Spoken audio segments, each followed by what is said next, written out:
तो भगवान ने बहुत सारी लीलाएं करी हैं।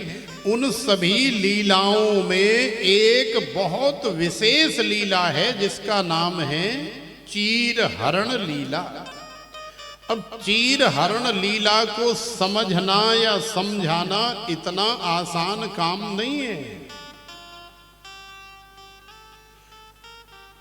क्योंकि राजा परीक्षित को जब श्री सुखदेव जी महाराज ने इस लीला का दिव्य श्रवण कराया तो राजा परीक्षित के मन में भी शंका हो गई, सवाल पैदा हो गया कि गुरुदेव, एक तरफ तो आप श्री कृष्ण को परम पिता परमेश्वर पूर्ण ब्रह्म 16 कला समर्थ बता रहे हैं और दूसरी तरफ श्री कृष्ण इस तरह की छोटी छोटी चीजें कर रहे हैं, तो हमारी कछु समझ हम बात आए नाय रही कि धर्म संस्थापनार्थाय संभवामि युगे युगे, माने भगवान का जो अवतरण अवतार प्रादुर्भाव जन्म होता है वो धर्म की स्थापना करने के लिए और अपने भक्तों को आनंद प्रदान करने के लिए होता है, या इस तरह से चीर हरण इत्यादि करने के लिए होता है। तो गुरुदेव, हमारी बात कछु समझ में आई नहीं। तो देखो, फिर श्री सुखदेव जी महाराज ने इस लीला का श्रवण कराया। बड़ी सुंदर ये लीला है।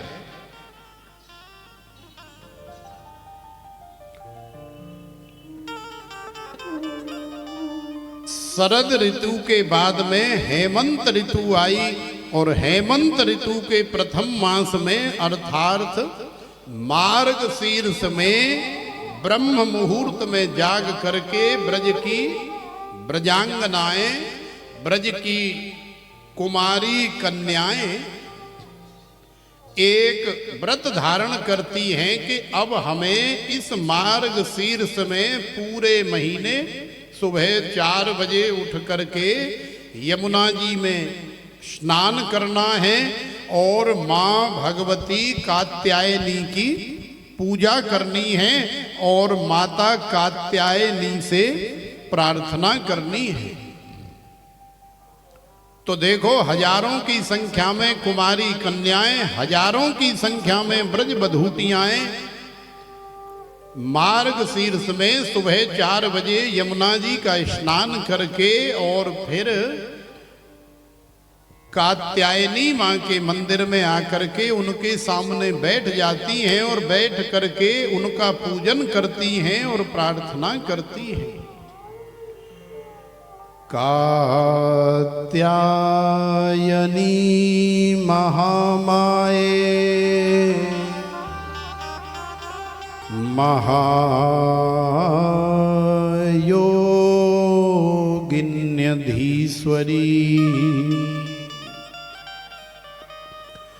नन्दगोपसुतं देवी पतिं मे कुरुते नमः। हे माता, हे भगवती कात्यायनी माता, हम सभी ब्रजांगना आपको प्रणाम करती हैं। हे महायोगिन्यधीश्वरी नंद गोप सुतम देवी पतिम में कुरुते नमः।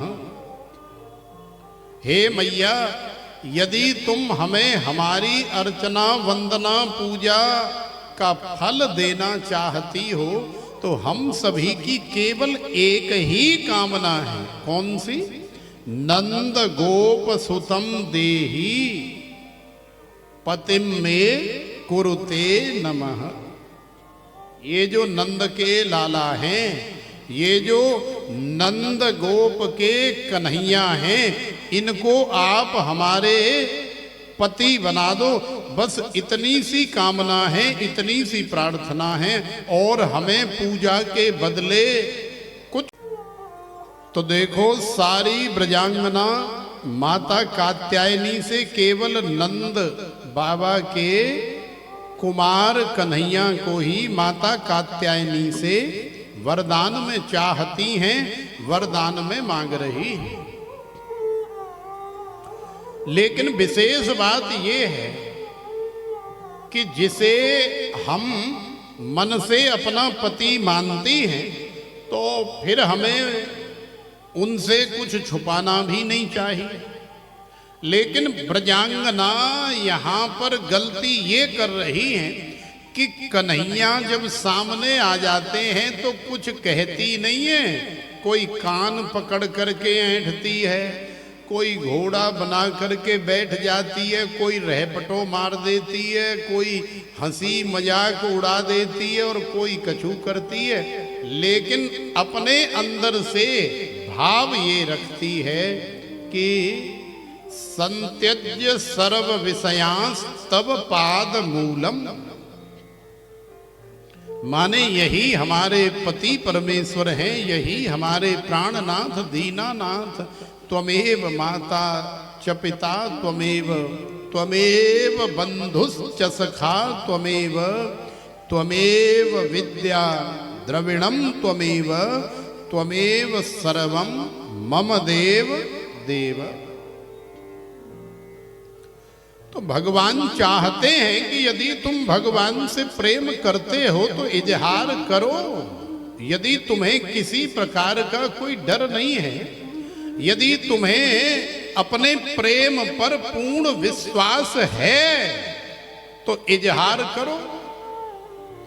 लेकिन चूंकि हम प्रेम तो करती हैं, प्रेम तो करते, लेकिन संसार के बहुत सारे ऐसे बंधन होते हैं कि यदि मैंने मीरा की तरह इजहार कर दिया तो मीरा को न जाने कौन कौन सी दशा से गुजरना पड़ा था।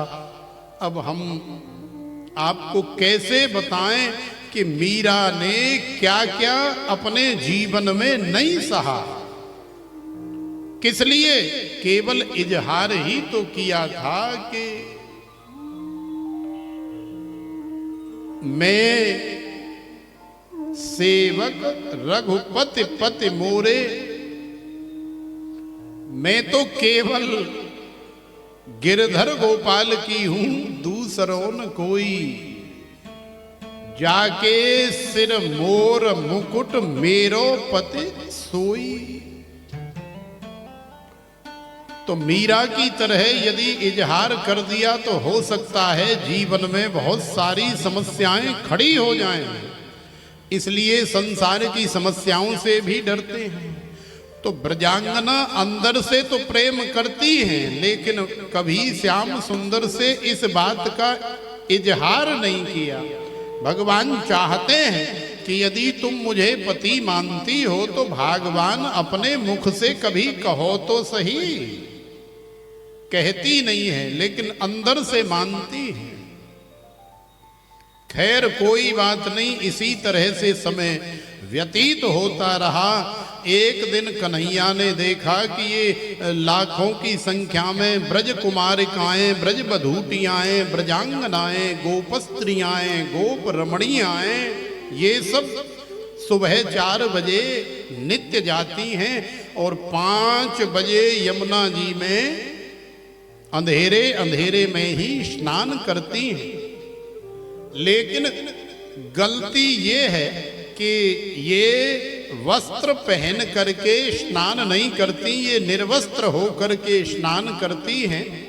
चूंकि इनको इतना ज्ञान नहीं है तो भगवान ने सोचा कोई बात नहीं, ज्ञान नहीं है तो ज्ञान हम दे देते।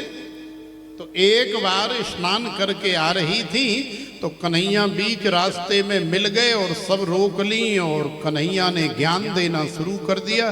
देखो ब्रज बालाओ, देखो ब्रज बधूटियाओ, देखो गोपियों, ये जो कार्य तुम कर रही हो ना सुबह उठ करके, बहुत अच्छा कार्य है, लेकिन हमारा निवेदन, हमारी प्रार्थना केवल इतनी है कि यमुना जी में स्नान करते समय जिसने सूट पहना है वो सूट में नहा ले, जिसने साड़ी पहनी है वो साड़ी सहित स्नान कर, और दूसरे वस्त्र भी साथ में लेकर के चली जाए, वो अपना नहाने के बाद पहन ले।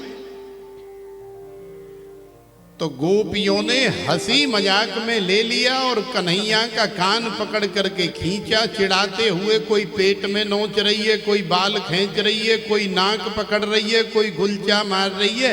हे बड़े आए, बहुत बड़े पंडित बन रहे हो, हमें पता ना है कि तुम ग्वारिया हो, गमार हो, यादव हो, जे हो, वो हो। और कन्हैया को दुनिया भर की सुना दी।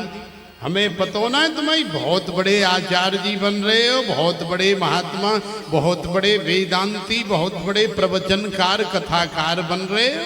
अरे हमें ना चाहिए तुम्हारो ज्ञान, अपने झोर धर राखो जा ज्ञान है।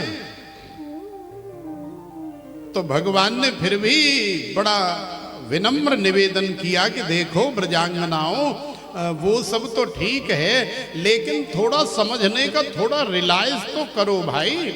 अरे जल में तुम निर्वस्त्र स्नान करती हो, वो चाहे गंगा हो, चाहे यमुना हो, और चाहे कोई जलाशय हो, हर जगह जल का देवता वरुण होता है, और ये वरुण देवता का अपमान है।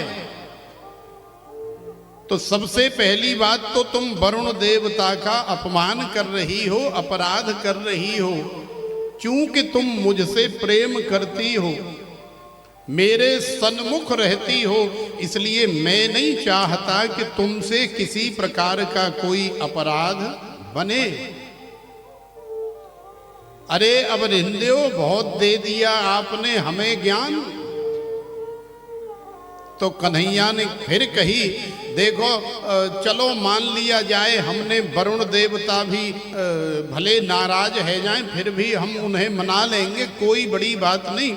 लेकिन सोचो कि तुम अपने वस्त्र उतार करके और किनारे पर रख करके चली गई, और अंदर माने अपनी नार, अपनी गर्दन तक यमुना जी के जल में चली गई। तो भाई न जाने कितने लोग सुबह सुबह विचरण करते हैं। अब कोई ऐसा पागल आ गया, अब कोई ऐसा मन चला आ गया कि तुम्हारे वस्त्रों को उठा करके ले गया, तो तुम्हारे पास यमुना जी से बाहर आने का कोई ऑप्शन बचेगा? तो ब्रजांगनाओं ने कहा कि ज्यादा मत बनो, इतनी हिम्मत ना है हतकाऊ की कि हमारे पास आ जाए, हमारे वस्त्रन को ले जाए, मोई गड्ढो खोदे गाड़ देंगी भाई हम, ऐसी समझ रखी है तुमने हम। तो भगवान ने समझाने का हर तरह से प्रयास किया, लेकिन बात समझ में आए ना रही, क्योंकि कई बार जब तक प्रैक्टिकली हमारे जीवन में कुछ हो न जाए तब तक हम सुधरते ही नहीं, मानते ही नहीं। तो ये चीर हरण लीला भगवान ने कोई मौज मस्ती के लिए थोड़े ही करी है, क्योंकि चीर हरण लीला 7 वर्ष की अवस्था में हुई है। तो सोचो, श्री गिरिराज महाराज से पहले का ये प्रसंग है कि श्री गिरिराज महाराज को कन्हैया ने अभी उठाया नहीं है, अभी गिरिराज महाराज की स्थापना हुई नहीं है। उससे पूर्व वेणु गीत के तुरंत बाद का ये चीर हरण लीला का प्रसंग है। तो उस समय हमारे कन्हैया की उम्र 7 वर्ष से भी कम है, क्योंकि गिरिराज महाराज जब धारण करे कन्हैया ने, तो उस समय हमारे लाला की उम्र केवल 7 वर्ष की है। तो 7 वर्ष के बालक के मन में काम, क्रोध, लोभ, मोह, मद, मत्सर, अहंकार कहाँ होता है? कौन सी मौज मस्ती कर सकता है एक 7 वर्ष का बालक? अरे 5 वर्ष में तो ठीक से बोलना तक नहीं आता, तो 7 वर्ष का बालक क्या मौज मस्ती करेगा। तो यदि उस दृष्टि से भी देखा जाए तो भगवान ने मौज मस्ती के लिए चीर हरण लीला नहीं करी। ब्रजांगना चूंकि समझ नहीं रही, इसलिए प्रैक्टिकली ज्ञान देने के लिए भगवान को मजबूरी में ऐसा करके दिखाना पड़ा। कन्हैया ने देखा कि भाई अब ये मान नहीं रही है, अब हमें करके दिखाना ही पड़ेगा। तो ब्रजांगना ऐसे ही कहते सुनाते हुए अपने अपने घर को चली गई। कन्हैया भी लौट आए निराश होकर के। अब अगले दिन जैसे ही 4 बजे गई, 5 बजे यमुना जी में निर्वस्त्र होकर के अंदर प्रवेश कर गई और धीरे से कन्हैया गए और उनके जो वस्त्र थे, किसी का लाल, किसी का नीला, किसी का पीला, किसी का हरा, किसी का कौन कौन से रंग हैं आजकल। वैसे मुख्य तो 12 ही रंग हैं, लेकिन 12 रंगों में से 12,000 रंग बना दिए गए हैं, क्योंकि एक ही रंग में न जाने कितने शेड हो जाते हैं आज। तो किसी का पिंक है, किसी का चॉकलेटी है, किसी का डार्क है। भाई सबके अब देख लो ना, यहाँ जितनी बैठी हैं सबके वस्त्रों का कलर जो है भिन्न भिन्न है। सेम कलर की 2 यहाँ नहीं मिलेंगी, सब में डिफरेंट है, फर्क है। भगवान ले गए और पास में ही कदम्ब का पेड़ खड़ा था। कदम्ब के पेड़ पे चढ़ गए। अब जब ब्रजांगनाओं ने यमुना का स्नान कर लिया और कहने लगी, अरे बहना जल्दी करो, दिन निकरवे वारो है और अभी तो कात्यायनी मैया की पूजा करनी है, जल्दी करो। अरे दिन निकल जाएगा तो फिर हम कैसे बाहर जाएंगे। अरे हाँ लाली, आज तो नहावे में कछु ज्यादा ही आनंद आ रहे हो, आज तो ज्यादा समय लग गए हो, चलो चलो चलो। अब जैसे ही चलने लगी और सामने दृष्टिपात हुआ, जहां उन्होंने वस्त्र रखे थे उतार करके देखा, तो सामने तो मैदान साफ, काऊ के वस्त्र नजर नहीं आए। तो मन में शंका हो गई कि शायद कोई बंदर आया होगा, क्योंकि बंदर ऐसे काम करते हैं। बंदर को कोई कपड़ा सुखा दो या कहीं कपड़ा पड़ा हो तो बंदर कपड़ा ले जाते हैं और फिर उस कपड़े के साथ ही खेलते हैं, फाड़ देते हैं, लेकिन कपड़े के साथ खेलते हैं।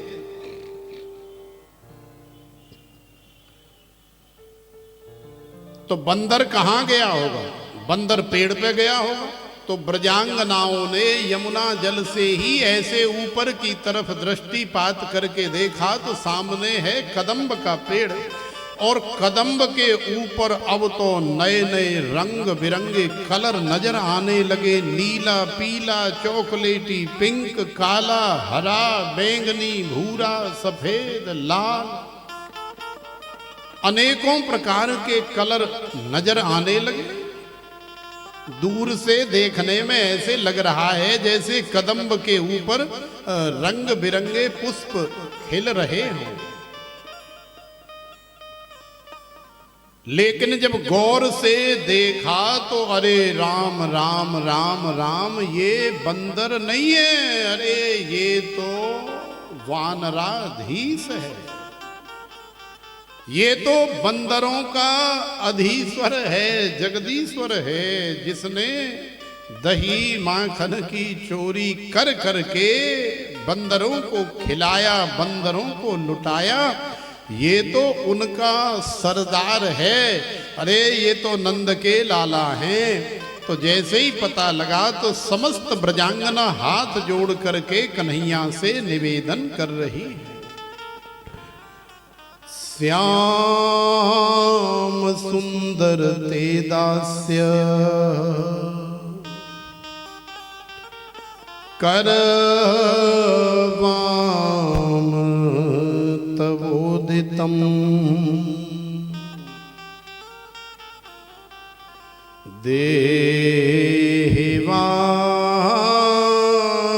देवासांसि धर्मज्ञ नो चेत्रागे ब्रुवामहे।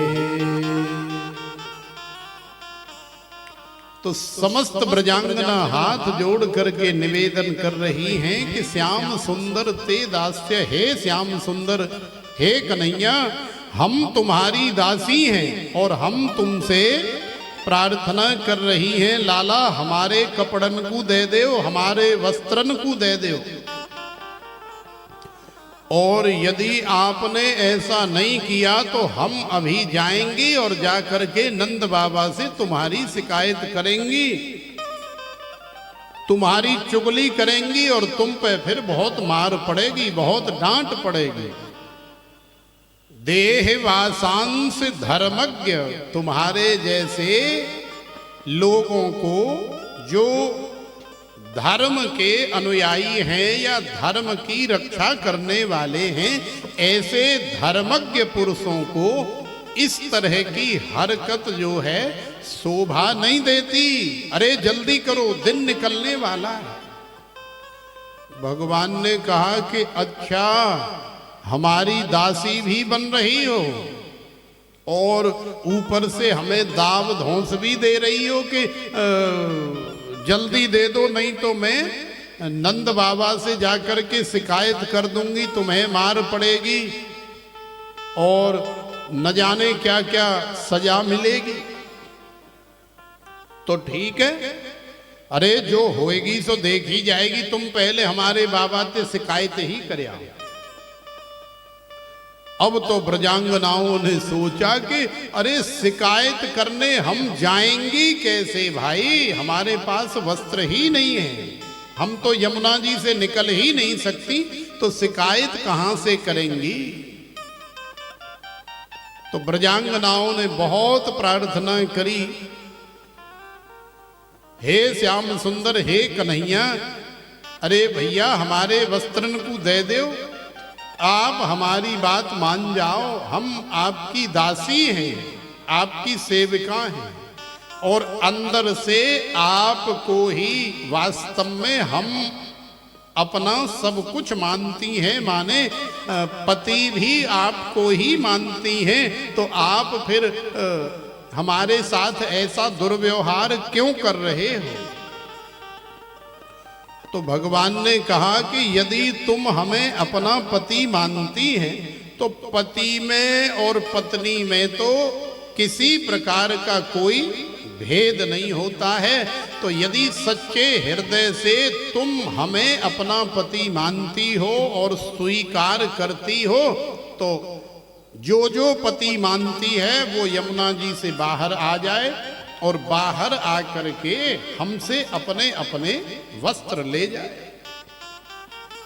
तो आपस में ब्रजांगनाओं ने एक दूसरी की तरफ देखा और विचार किया, बोले बात तो सही है भाई, लेकिन थोड़ी शर्म आ रही थी। तो एक कहने लगी कि देखो लाला, जब हमने वस्त्र उतारे थे हमें ज्ञान नहीं था, क्योंकि उस समय आप नहीं थे। तो भगवान ने समझाया कि ऐसा तो कोई काल, ऐसा कोई समय या ऐसी कोई जगह है ही नहीं जहां पहले मैं नहीं था या अब मैं नहीं हूं या आगे मैं नहीं रहूंगा, माने हर समय हर जगह में विद्यमान हूं। इसलिए मेरे सामने तुम किसी प्रकार का कोई पट कर नहीं सकती हो और करने से कोई फायदा नहीं। यदि तुम मुझे अपना पति मानती हो तो आ जाओ। तो देखो सारी ब्रजांगना निकल करके आई और अपने अपने वस्त्र ले करके चली गई। तो ईश्वर है श्री कृष्ण और जीव हैं गोपियां ब्रजांगना। तो जीव को ईश्वर से मिलने में जो रुकावट डाल रहा है वो है अज्ञान या अविद्या। तो समझ लो कि आज भगवान ने उन समस्त ब्रजांगनाओं का अज्ञान रूपी पट अविद्या रूपी पट हरण कर लिया और आज ईश्वर का और जीव का या श्री कृष्ण का और ब्रजांगनाओं का सुंदर मिलन हो गया। ईश्वर और जीव चूंकि अलग अलग नहीं है,